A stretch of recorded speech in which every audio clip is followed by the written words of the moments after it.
Hello everyone and welcome back to my opinion. And Kolkata Knight Riders have beaten Royal Challengers Bengaluru by 7 wickets to claim their second win out of 2 games.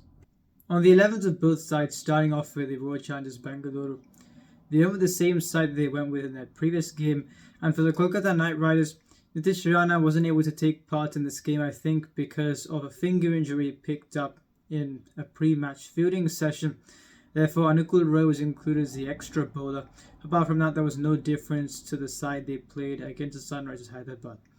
And Shreyas Iyer won the toss and chose to field first, which I thought was a good decision considering they could take advantage of the fact that even if RCB got 180 odd kind of a score, which we saw that they did, then with the bowling attack they've got and the buying out the KKR have got, they could fancy their chances in chasing that. The RCB openers walked out to bat and were looking to go aggressively in the power play.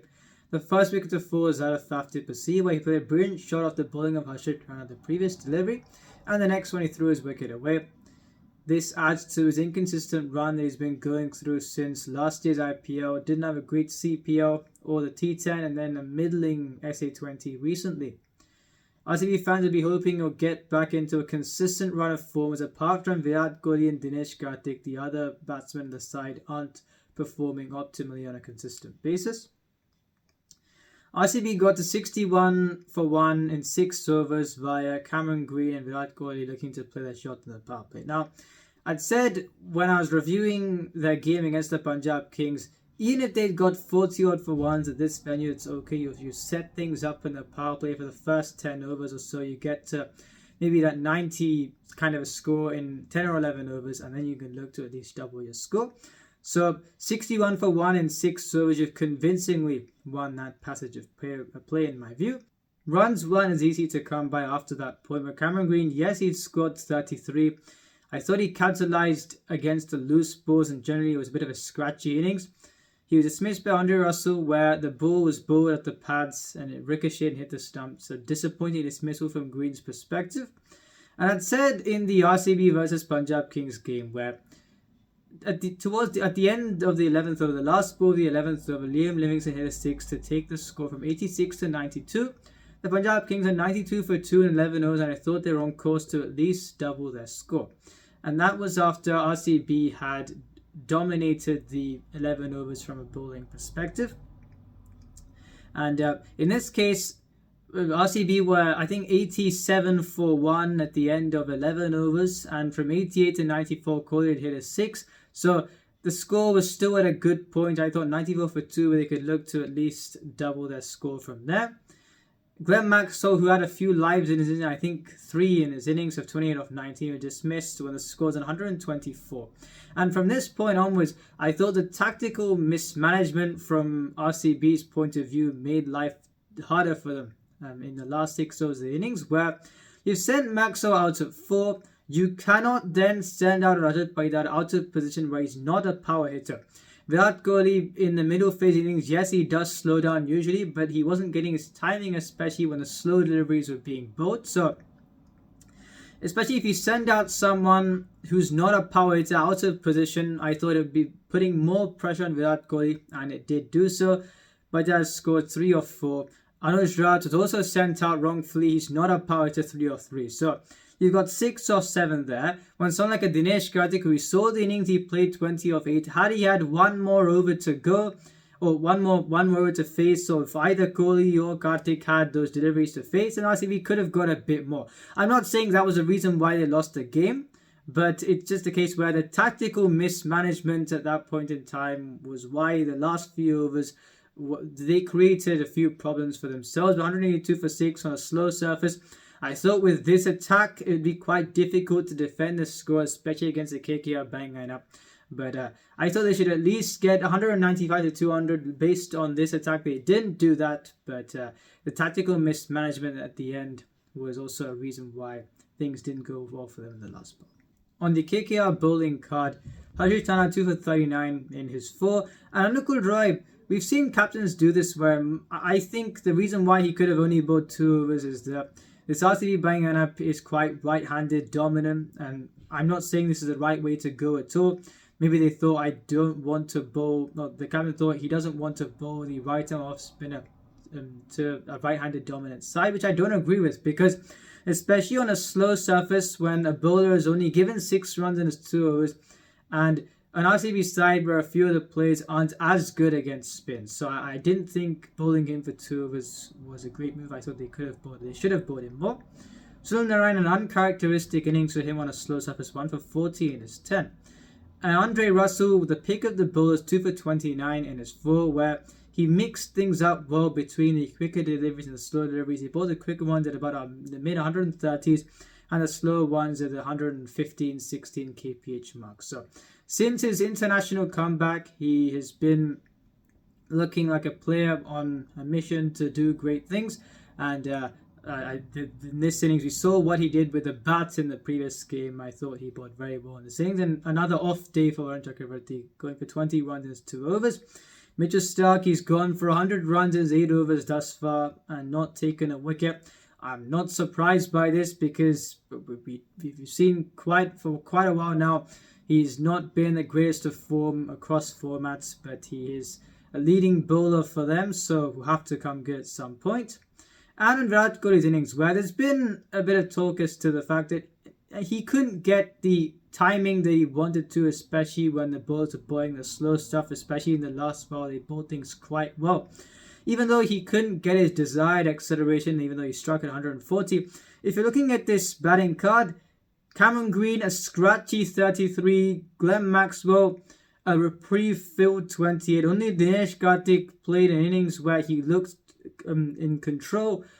If you take up Virat Kohli's innings, or if he didn't score as many as he did, RCB would not have got this score. So I still wouldn't, even though Kohli couldn't get the desired acceleration towards the end, I'd still say the innings he played was not a bad one because there wasn't as much of a contribution from the others. On the second innings, I thought this was expected. Phil Salt and Sunil Narayan killed the game off on the power play. On Sunil Narayan, 47 of 22, but there's a stat that he hadn't got to 20 runs in the last 5 years. And I think that makes things look optimal considering when watching him bat how he's been going the last 5 or 6 years. So it's a case where he's done well against RCB. In fact, his IPL career, mostly the success has come against RCB, and you saw once again today. I thought even though he played a very good knock, the bowling to him was quite misdirected. For some reason, they were bowling slow deliveries, and when they were trying to bowl short, it was not directed well enough. So good innings, a very good innings from Narayan. It killed the game off in the power play along with Phil Salt, but I thought they bowled poorly to him. Venkatesh, apart from the century he scored against the Mumbai Indians in the previous season, we scored about 400 runs. Yes, but apart from that innings, he didn't do too much. Whereas in this innings, especially when they're bowling short to him as well, he played his shots and scored a few sixes. So 50 off 30. This has been, apart from the innings he played against the Mumbai Indians the previous year, this has been the best he has looked in the IPL for in a while. So I was very happy that he had played this knock.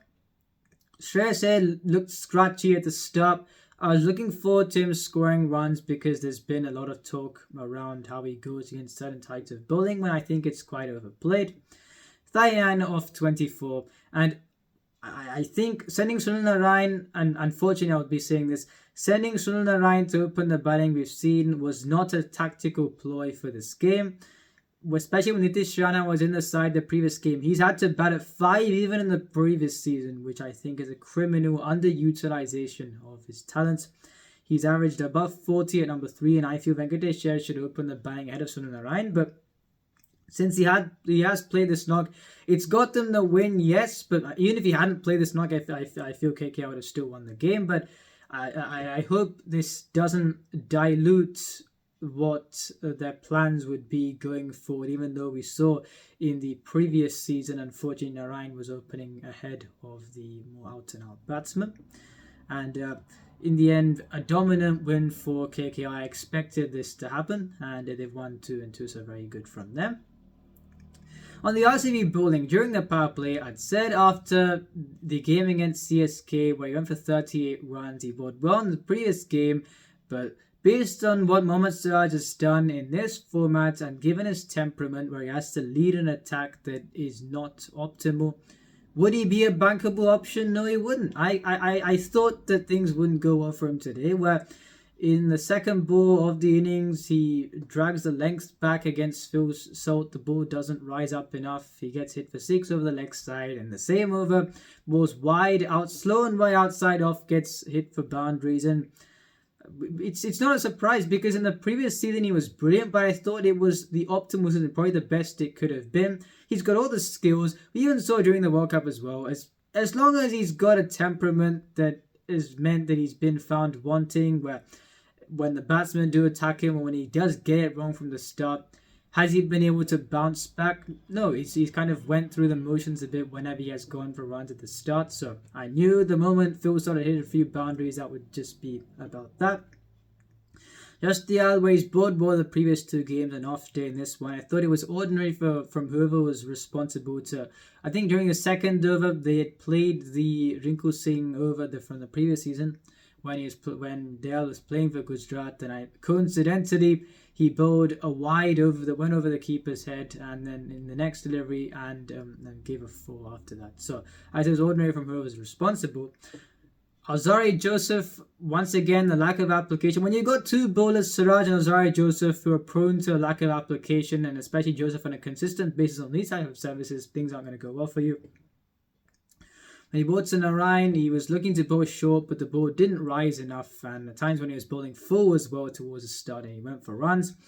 Mayank Dagat, he dismissed Narayan with a good delivery, but the problem is when everyone else is going for runs and Dagat is only bowling maybe 2 over spells here and there, the batsmen are quite confident, so even then he's going to eat an over overall. He had an off day in the previous game as well, and they only bowled 2 overs in the first game and bowled very well. So I feel he's been underutilized, but at the same time with the others going for runs and with Dagat being an economical spinner, his effect hasn't been seen.